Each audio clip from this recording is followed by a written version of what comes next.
these times of uncertainty, it's all the more important that we keep collaborating, informing, and inspiring each other, so that we can be smarter and better tomorrow. Welcome to the Pakhuis de Zwijger livecast.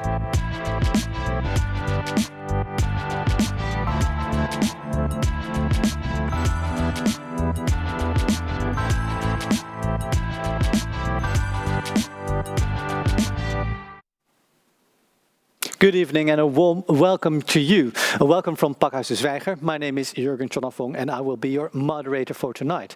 And welcome to the 17th edition of WeMakeThe.City Reset from now on, according to Marjan van Aubel. This is the 17th edition during the new normal. We're researching what the new normal is, and what we can say is that the corona crisis have had a great impact on us all, and that the new normal that we're entering right now isn't that normal at all. Tonight we will talk about solar energy. What if everything could be turned into solar panels? Our main guest, Marjan van Aubel, will talk about that, and we will be joined later on in the program by Professor Climate Design and Sustainability at the TU Delft, and that's Andy van den Dobbelsteen, and he will join us through Zoom. Now, without any further ado, I would like to introduce our main guest to you. A warm welcome to Marjan. Nice to have you.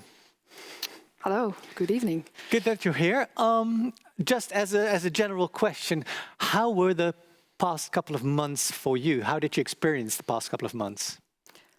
Strange. I still don't really know what happened, but it's it's a time to reflect and focus and to see what you want to do with your work. That was very important for me. Was it difficult to adapt to a new situation? Because I reckon you as well had to work at home. I have my studio, so I could work there by myself, and that was strange. But as a designer, you're always used to strange situation and always have to adapt all the time. So, yeah. Like you mentioned, you're a designer, and to be specific, a solar designer. What does a solar designer exactly do? Well, that's a good question. We'll talk about that later, but it's about changing the perspective of solar energy. Now it's very much a technology, but how can we change that into something we want to be surrounded with? It sounds a bit abstract. Could you give us an example in practice what that would translate to? Well, if you look around now, basically what connects us now is the sun. We have talked about it a lot. It's the thing that's it gives us life, it gives us energy, and there's a lot of things that surfaces that we can harvest that with. But it's still perceived as a technology. And there are amazing technologies to change that with. There are flexible solar cells, there are transparent one, but we still see it as a sort of this weird abstract thing. And how do you want to live with that technology? How do you want to, like I said, surround us with it, and how can we add an emotional value to that? Maybe that's the word, emotional value to technology. Emotional value through technology, that's very, very interesting. Like you explained as well, solar panels nowadays are being promoted very much, and they're those static things that you throw up your roof, and that's mainly it. But you're suggesting that its application could be more diverse. We've heard about solar panels in windows, so that's something that we can see in our future. What's the most exciting part of the use of solar panels that you are interested in most? Good question. I think now that if I look around, I see basically every surface as an opportunity. So it's imagine textile, imagine you mentioned glass, but it can be objects in your house, because solar changed so much that it doesn't need all the time direct sunlight. It can be that's what is nice to be a solar designer, because I started to focus so much on how can this surface transform into energy. Everything becomes possible because I work very small but also very big. And what the COVID crisis also exposed is that there's great inequalities. The have and the have-nots, the richest countries versus the not so rich countries. Is solar energy something that other countries that aren't that well-to-do or that wealthy can benefit as well from, or is it something that's mainly benefiting the Western countries that are already quite well-to-do.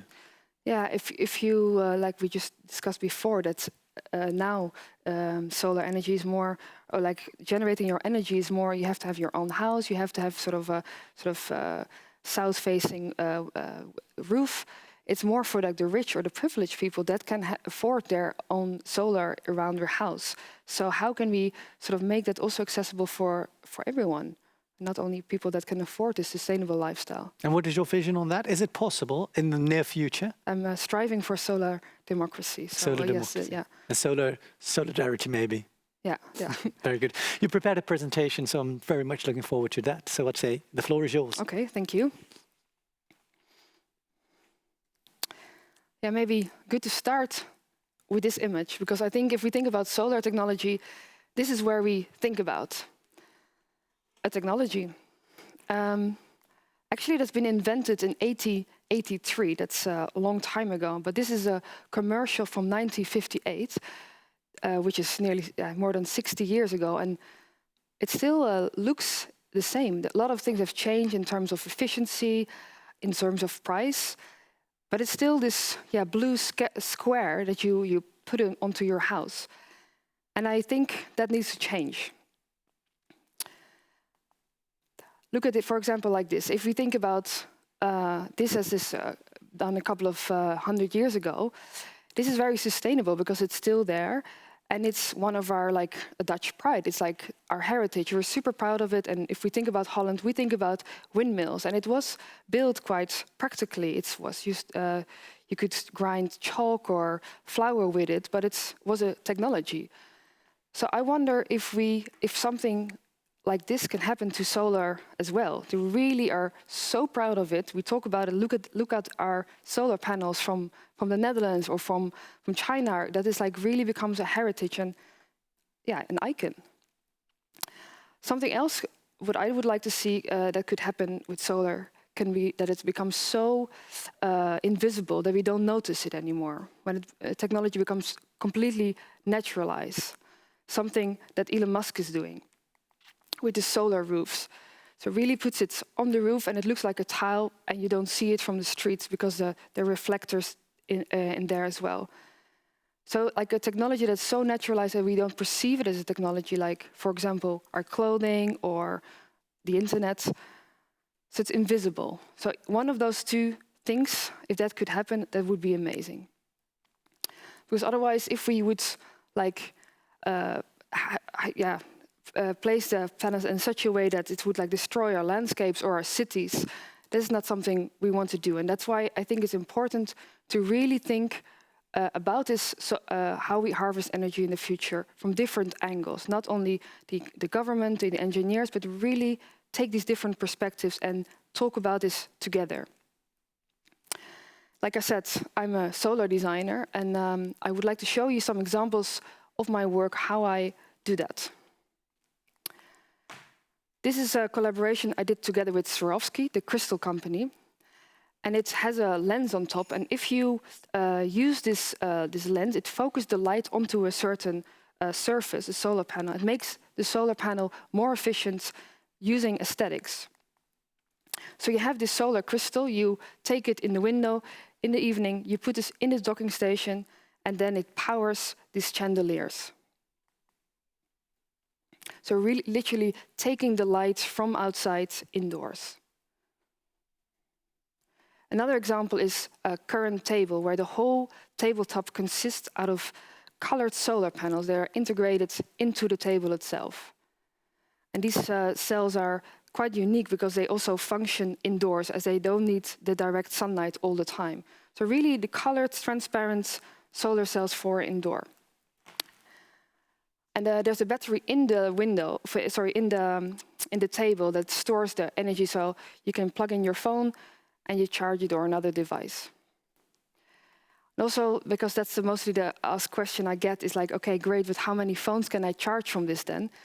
It's, the table has light sensors, so it reads the light intensity in the room, and you can follow that through an app. You can see how many phones you can charge, but also to understand this relationship with like how much light is coming in and what light actually means and What can you do with that? So the bigger the surface, the more energy you can harvest. So these are current windows, and we replaced all windows of a house in London, in Soho, with these current windows, and people from the streets could come and power their phones. So yeah, I'm standing here talking about how much I love solar panels, but I don't have solar panels in my house, because I live in the center of Amsterdam, and it's basically not allowed for me to have solar panels on my roof. So how can we, like I said, make this more accessible for everyone, not only for people that have their house in the countryside, but also for in cities? How can we change that, and how can we make solar panels not only to harvest energy, but maybe it can be for something else, for example, for our food problem. So I was driving through the Westland, in the area with all the greenhouses, and I saw all this glass. And I thought, what if we could use that glass, transparent glass, to power greenhouses? In normal greenhouses, you have sunlight for free, and with high-tech farming, you need a lot of energy. So what if we can combine those two technologies? I created a small team, and we thought of power plants. And let me explain you quickly how this works. So we have transparent solar glass that powers its indoor climate. We use hydroponics that pumps around nutrified water, which you can save 90% of water. Extra light in the greenhouse is coming from LED lights. So you have different colors of light that also influence how the plant grows. It's really like an efficient way of growing plants. And because more and more people will live in cities, by placing these power plants on the roofs, you don't have to fly it in from the other side of the world, but you can really produce it on the place where you directly need it. So we created the first prototype here during the Dutch Design Week and the London Design Biennale, where you can really like come in and experience how these plants grow, how the pumps work. And there was actually one of the biggest compliment I got was like, okay, great, but where are the solar panels? And that's why, and I think, that's why technology becomes super naturalized, that it becomes invisible. So I thought I'd done a good job here. But it was important for me to really build this, because it was a research with, we talked to a lot of farmers, to a lot of scientists, and to really bring this together and experience this, instead of just writing a report. And that's why I think it's also important to bring this design angle in. So I'm starting imagining how this will be in on a bigger scale and in cities, if every surface could harvest its energy. So on the roofs, on curtains, on the streets. And with that question, I was asked by the Rijksbouwmeester Floris Alkemade to come up with a proposal for one of their buildings, because in 2040, all the buildings need to be circular and generate their own power. So here's the Ministry of Finance. It's a massive, massive building, and we looked basically at every surface without disturbing the building. It's how it looks and how it behaves. How we can add photovoltaics there. So they're in the facade now. This is a proposal.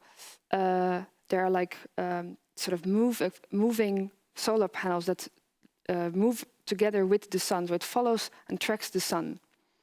So it's like a sort of a little animal. And inside this tower, there are long strips of solar panels colored, and you could like put them as sort of stickers onto the glass. So the whole building became a big powerhouse. Or imagine this sort of an installation that it also, again, turns together with the sun, and it changes all the time depending on which time of the day it is. Well, this is a proposal, but at the same time, we're building something like this. This is in Dubai. It's for the World Expo 2020. It's unfortunately, because of Corona, it's been delayed for a year. But here we had to think of how can we build something circular, and because this exhibition is just there for half a year, and then it needs to be shipped there and taken back. How can we make something that it has like a second life after the exhibition? So we have this. It's a Dutch biotope, so it combines energy, water, and food. So in the middle, you see a big food tower that's where they grow food, and it's been powered by these transparent solar panels. So when you're in there, it looks like you're in it feels like a sort of modern church with the story of the stained glass windows. But yeah, then we had to think, okay, how can you take them out? How can you transport them back to the very thin film solar cells? It's a really nice way to rethink how can you work with solar. So like I said, I like to think about the different scales. This is on a very big scale, but maybe how can we bring it closer to the home? So at the moment, we're working on a light that you basically hang in front of the window. The idea is quite simple. The one side is solar, and the other side is a light. So you really have all the time have light from your window, and it's we will bring it. We have a crowdfunding end of this summer. So it's like a first step of like how, without all this installation, you can kind of like localize your energy production. And this is a question I also would like to talk later with Andy, but how to democratize solar and how to bring solar everywhere on all surfaces. So that's why I strive for solar democracy. Thank you, Marjan, for your presentation. Very stimulating. And you left us with a cliffhanger, solar democracy. Can you elaborate a bit what you mean by solar democracy? Well, it's a nice term to think how can we use the service of what we have as like efficient as possible in a nice way. So how can we provide solar energy for everyone, everywhere? And then the next question is, okay, how is that going to look like? How are we going to live with that? How is it going to work? A lot of questions will come below that. And if you look at your utopia, you know, in regard of solar energy, what would that be like? What would it mean for you as, you know, living in an apartment complex where you don't have your own roof? How would that solar democracy translate in your situation? Well, that's like solar energy becomes so like accessible and available for everyone. So it's like it doesn't become this number on like a thing, but something beautiful, something you share, something that is circular or something beautiful. And it's something that solar energy. Could you say that solar energy could increase the quality of life as well? Yeah, I could say that, because if you, for example, you don't have to think about, okay, the energy costs are this and this, so we have to maybe do it other way. There are a lot of other possibilities possible.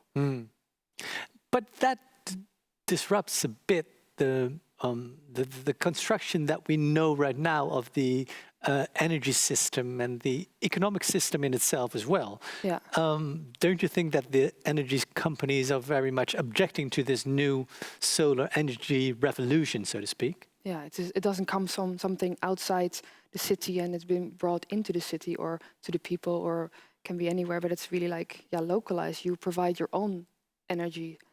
That is it's completely changing the system, Right. Well, and then in Holland, if you take that Dutch climate in account, that might perfectly work in summer, but in winter, you know, when it's quite dreary and the solar power is not that high, it's more difficult to generate your own solar power and to be sustainable in energy as well. Or do you have another solution for that? Yeah, I don't think solar energy will be 100%. It will be likely 75% that solar energy will provide us with everything. So it always needs wind, thermal, and other things, because it's not reliable, because there are sometimes clouds. There's the storage is now very expensive still. So it's never 100%. Right. Not all the time reliable. Right. And the social value of solar power, that's something that stuck out in your story as well. How can we increase that social value of it? What do you mean exactly by social value then? Well, if you use social power as a tool for democracy, as a tool to share for a whole society, there's this bigger extent than only, you know, turning on the lights and knowing that you have energy. There's the democracy that you're talking about has got a bigger meaning in society. Yeah, I think it's like energy is then a right for everyone, if we can think like that, and not, that it has to come from outside, and it's like a privilege to have light in the evening to read and to study. If it's like something we can all have and it's portable, then it becomes something else. And it's also about changing the narrative almost about energy and about solar power as well. Yeah. Do we need much to do that? Because I think we're almost there, or not? Well, if you look at like no. I mean, I like to think that in the future we could say, like, is a building considered broken if it doesn't generate its own energy? If we really start thinking like that, it's not like, okay, it needs to have these requirements, but really see, okay, it needs to protect you from rain. It needs to have like a couple of qualities, and it needs to provide its own power. Then it's a different story. But then again, like we mentioned in our introductory talk as well, then it's something that, you know, rich people can more easily do than people that are not that well-to-do. So what role does government play in democratizing solar energy? Yeah, that's again, there's a big role there as well.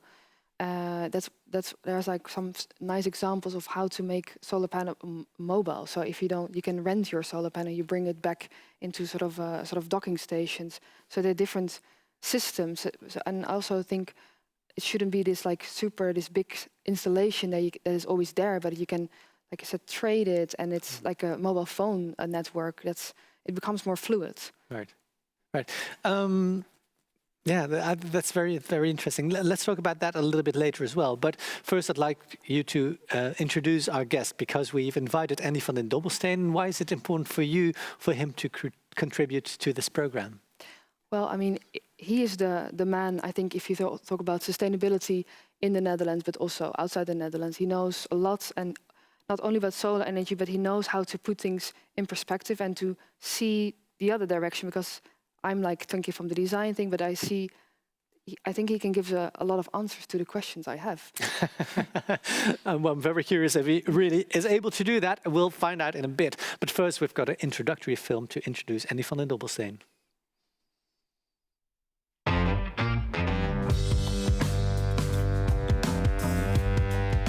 Hello. Today I'm taking you to this weird-looking building behind me. It almost looks like a space invader, but it's actually a super sustainable house. It was designed, engineered and constructed by students of TU Delft for the Solar Decathlon Europe competition in 2019. So we have a renovation strategy to renovate these inefficient offices into housing, sustainable housing for starters. So this is an office building, actually, part of an office building. Yeah, it's actually this one. It's just 10 kilometers away from here, the Marconi Towers.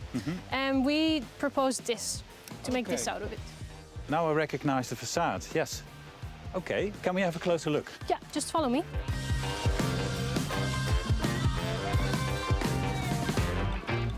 So these green panels over here are actually solar panels? Yes, they are, indeed. It's a new facade product, actually, that replaces other facade elements, but still produces energy, indeed. Okay. And can they have different colors? Yeah, they're available in all kinds of colors and patterns. Nice, nice. What is this peculiar glass thing here? This is a development from the TU Delft. It's called the PVT chimney. And what does it do? It produces hot water, it produces electricity, and it creates ventilation. Wow, impressive. Yeah. But this whole facade, can it also be demounted easily? It's actually quite easy. I can demonstrate it. Okay. You can lift it, pull it out, and pull it back in. Very simple. Wow. It's quite an accomplishment what the Moore team did. Are you proud? Yes, I'm very proud. We were the most awarded project in the Solar Decathlon competition ever. Wow, impressive. Well, team, thank you very much for your explanation here, and my respect to the Moore team. I hope to see you soon again. Thank you very much. Okay, bye-bye. Well, Andy, a warm welcome to you. Are you there? There you are. You're a professor of climate design and sustainability at the TU Delft, and we saw a little bit of your practice just now. We've got loads of questions that we'd like to ask you, but first, as an introductory question as well, how did the corona crisis affect you and the teachings at the TU Delft? Well, look around me. I'm working from home, as we've been doing actually since early March. Almost everything is done online. So we have a lot of online meetings, the tutorials are online, supervision of PhDs and so on. And as of September, when the new year starts, only the fresh students coming into the bachelor and master are allowed into the building. All the students are basically taught from home again. So it's a difficult situation because especially in a creative environment as the Faculty of Architecture where I work, it's very nice actually to sit at a table and to do some sketching on the table, on the board. We now have to do that through online means, which is it's more tiring and it's working less well as a creative job. So it's difficult, but it's the way it has to be at the moment. Right, yeah, the social interaction is quite important if you're working together, and that also means having breaks together and having a chat together between assignments and to get to know each other that way. And that's something that you miss right now. Absolutely, yeah.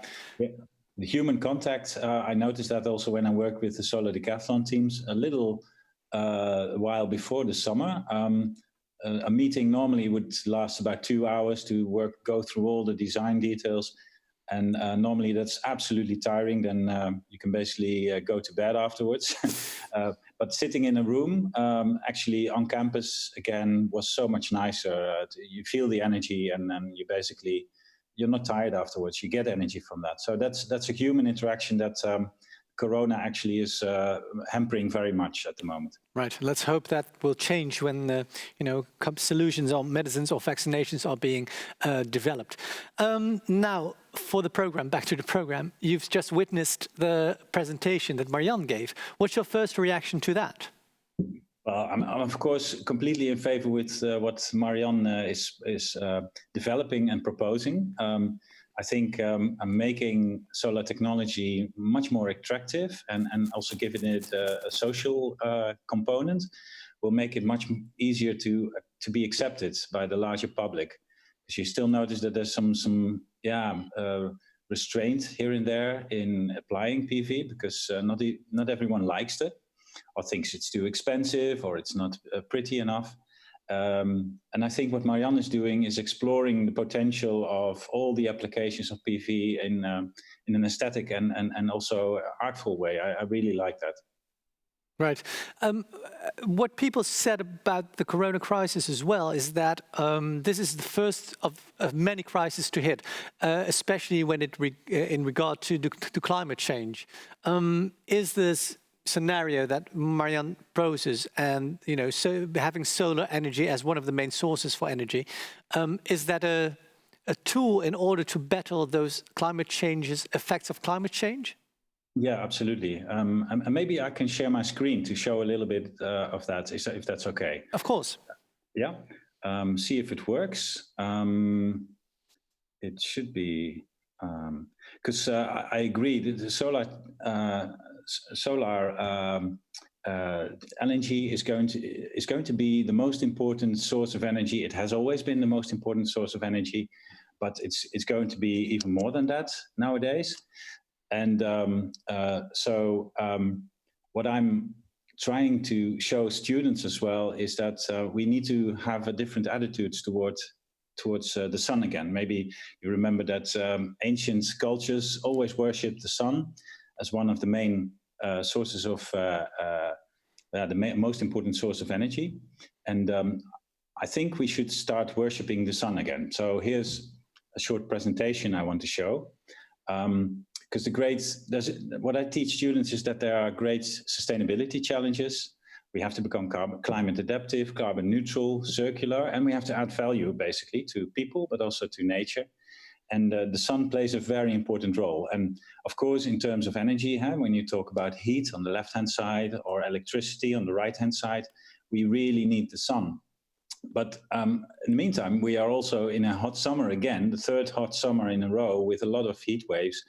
And the sun is also becoming a threat. So we also should fear it. In that sense, it's almost like a god in the past sense, that a god could be good and a god could be really wrathsome to people. And here you see that also in the temperatures inside cities. So we have to be smarter about the sun. And that's also when we look at this development of electricity generation over the years. This was made for Amsterdam. Then we see that we have to shift from fossil fuels to ever more wind and sun. And here we see PV, especially as the most important source. PVT is also an option. But PV, solar energy, together with wind, together with some remaining sources, when we talk about electricity, are very important. And if we look at Amsterdam, the great challenge, of course, lies in the older parts of Amsterdam. And that's why we started together with the Groene Grachten and the Gezonde Stad and a lot of parties from the red light district area to work on the green light district project to make it possible for buildings there to get rid of natural gas, but also to become really sustainable. And another project that's ongoing at the moment is the renovation of the Binnenhof and Tweede Kamer, so the Dutch parliamentary buildings. And we're really trying to make those very sustainable as well. Even politics now understand that they have to set an example for this. Otherwise, you can't ask the rest of the world to become sustainable and not do it yourself. So we're also looking at, can we combine the existing buildings with new PV cells? And Marjan has already shown a few examples that are possible.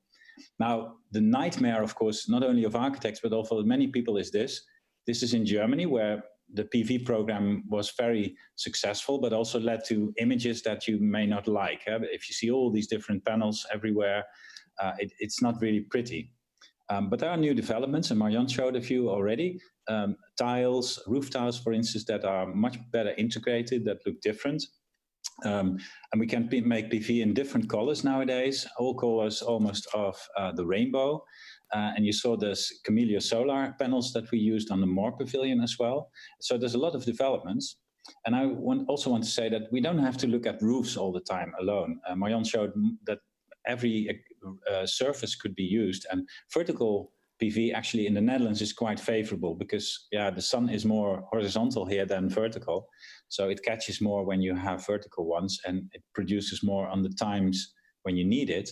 And that's why the pavilion you saw in the little film, the Moore Pavilion, was also, it's part of a big tower that does not have a lot of roof surface. So we need the vertical panels as well. And the interesting thing is that Dutch companies are making great products that can have all sorts of colors and textures and that make buildings look very nice and in the meantime become energy producing. And a last example I want to show there is in Nicosia, where we did a workshop. There you see a lot of walls that sometimes are decorated, sometimes are very gray. And they can also become PV, because if you use PV in the different colored cells, then on the right-hand side, you see that basically you can create a Vincent van Gogh background on a wall like this. And that makes it look so much nicer and make it productive as well. So that brings me back basically to what Marjan is doing in her work.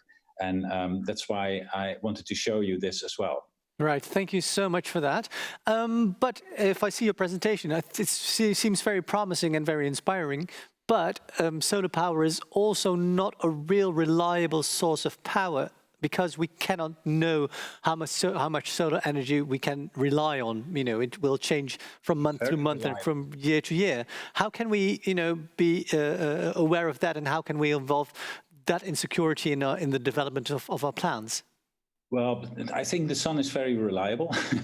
Okay, it might be cloudy and there's difference in seasons. And we have to understand again that the sun doesn't always stand on the south, but that it turns from west to east, east to west, sorry.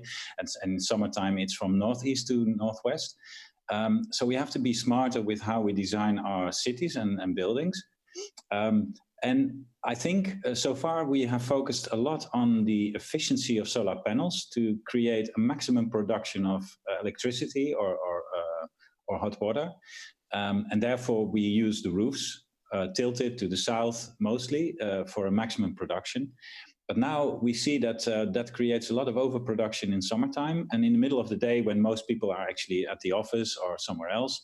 And we have to be smarter about orienting them in those directions where they can produce the right amount of electricity when you need it. So we need more vertical PV on the east and on the west, for the morning and the evening.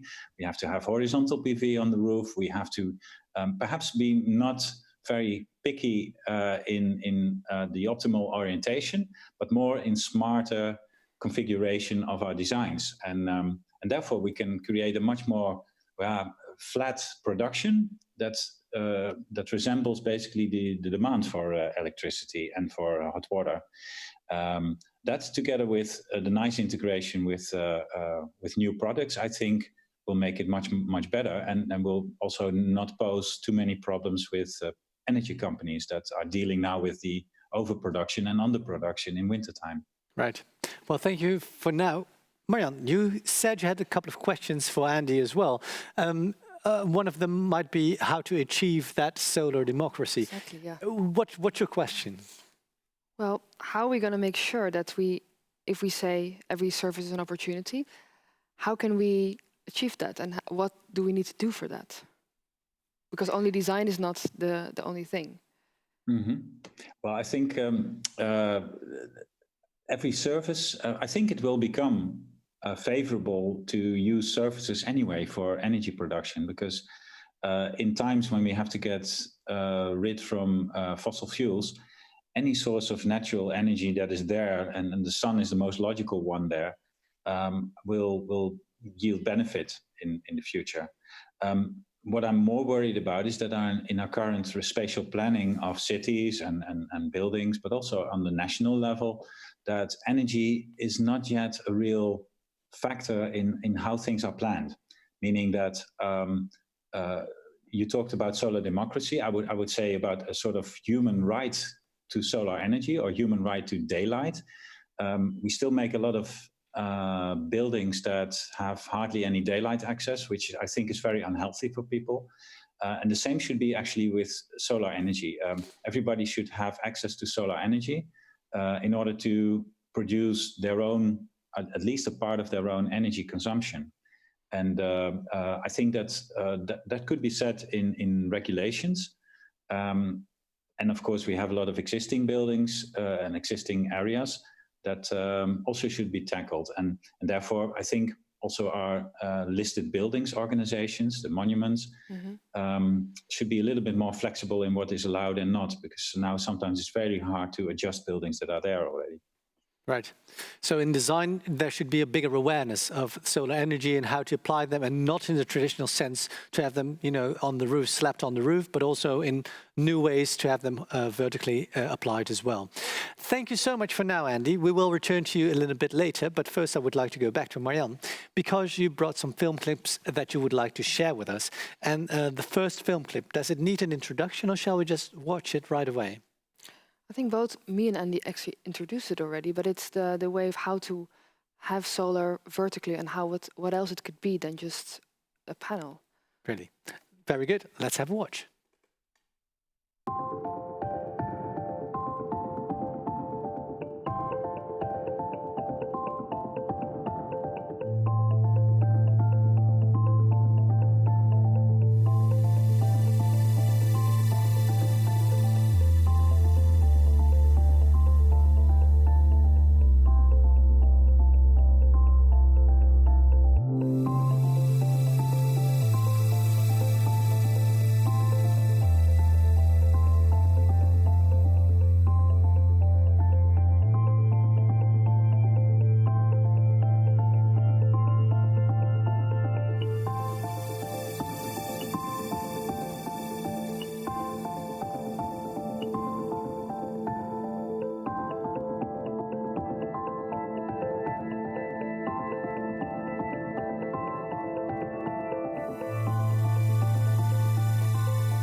This looks amazing.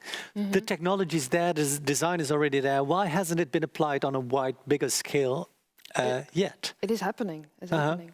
What can we do to stimulate it? Is there a role that we could play as well? Well, I like that question. It's like, that's what I also realized, that we sort of like all have these silos and we tackle the same issue. Like, how can we promote solar? How can we have more solar everywhere? And that's why we also started, this is a collaboration between ICN TNO and UN Studio, the architect. a movement with another designer, Pauline van Dongen, and she's integrating solar into clothing. And Andy is also part of this solar movement of like bringing all the people together that are super fascinated and passionate with solar energy. And how can we work together and how can we start this movement to bring it everywhere? Right, but there's also what Andy mentioned, a bit of an issue with the solar movement, solar power movement, or not with the movement itself, but with the overproduction in summer of solar energy. How do you approach that problem? Because if we produce too much energy, we cannot use it all, and in winter that falls back. Yeah, so that's why we need to talk with the networks as well, and how can they there's like the duck curve that what Andy spoke about, that's overproduction, and how to sort of balance that, and can it be stored somewhere, or what else can we do that, or can we exchange solar energy? They're all like things we need to discuss. Right. Andy, what's your vision on that? Because storage of energy is quite difficult. Are there solutions being developed at your university at the moment to increase that storage, or is it possible to exchange energy? What's your vision on that? Yeah, there are different options for that. Of course, we can still look at the traditional way of storing energy in batteries, and electric cars are a very good solution for that. So if you have, for instance, a zero-on-the-meter building, that produces a lot of solar energy. On average, it's zero over a year's time, but it's an overproduction in summer and an underproduction in winter. Then electric cars can, for instance, be the storage of that.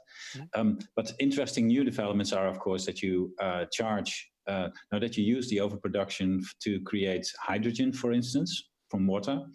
There's Japanese examples where they have their own electricity production.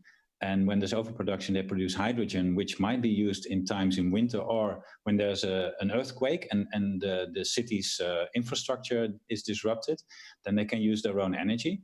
Another option, and that's being investigated in Delft, is that you use electricity to create new fuels from carbon dioxide, so from CO2, to basically set in motion a process, a chemical process that together with the C's and the H's and the O's creates carbohydrates, so new fuels. So you can make basically new methane, new kerosene, new petrol from CO2 and overproduction of electricity. It's still very expensive, and it's done in small quantities now. But I think in the further future, that's going to be very interesting. And very promising, because that will reduce the CO2 production as well, which solves another problem there. Absolutely. Very good. Talking about cars, the second clip that you brought, Marjan, deals with cars. Can you introduce that for us, please? I mean, this is a beautiful example of good design. Where can you apply solar in mobility? So yeah, let's watch this. Let's have a look.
Right, we'll let the movie just continue, but what we see here is a car that doesn't use power generated by another source, so like solar panels or carbon energy, but it generates its power itself by directly using sunlight to drive.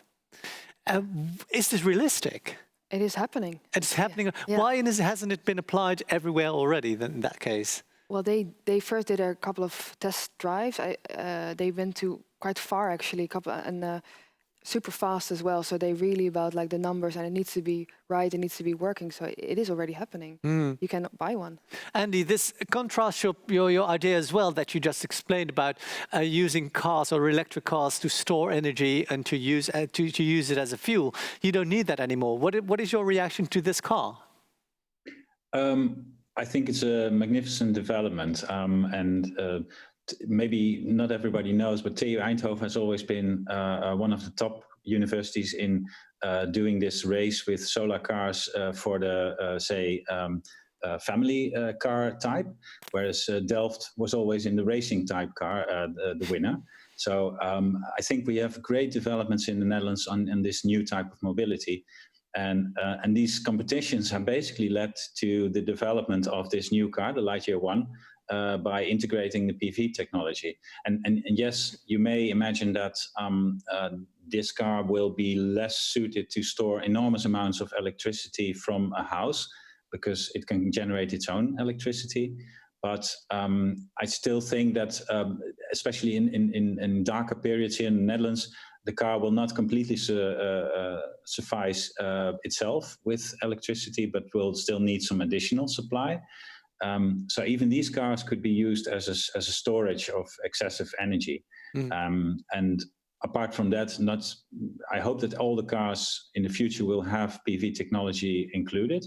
But I still think that we need a little bit of storage capacity anyway. So I still believe in the combination of mobility together with the built environment in that sense. Right.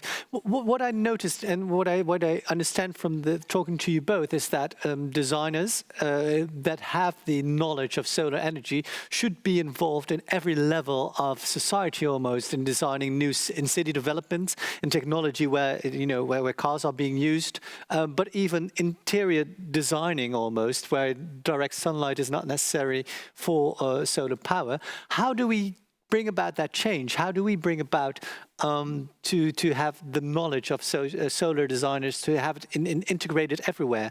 What is your vision on that? It's a question to you both. Who would like to react? Marjan?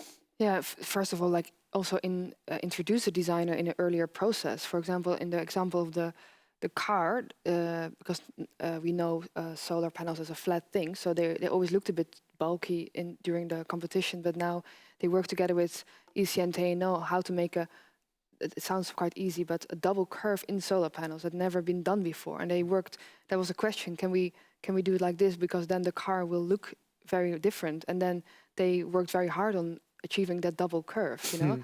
And then, you get a car like this. So it's important to also change perspectives earlier on. Yeah. And Andy, how should we go about it? Because I know that the people are, very willing to be part of the transition, but the awareness isn't there. How do we bring about the awareness that design has to be included in every stage of every level of society almost? Yeah, I have a quite clear opinion about this. I think that the government should much more support these innovative companies that the Netherlands has. We have so many companies that bring new technology onto the market that are sustainable, that are clean, that are circular, that should have first some experiments that are being shown to the public and to developers so that they can see what is possible.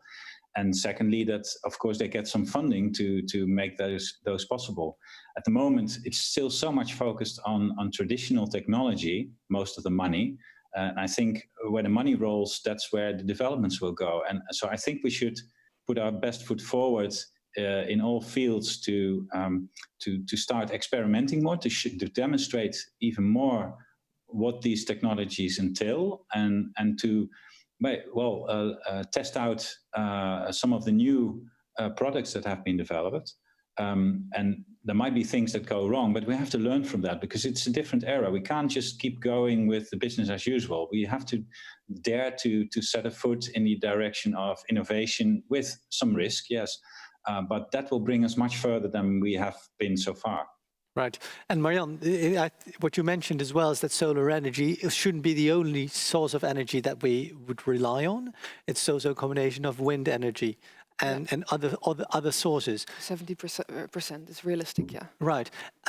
Is it possible, do you think, to say goodbye to fossil fuels and fossil energy in the near future? Or shall we still need a dependence on gas or on the fossil fuels? Well, we have to get rid of the gas, huh? So the possibility is there, yeah. Right. 100%. And if I ask you to predict the future, how much time do we need to make that complete transition in your perception? Oh, yeah, that's...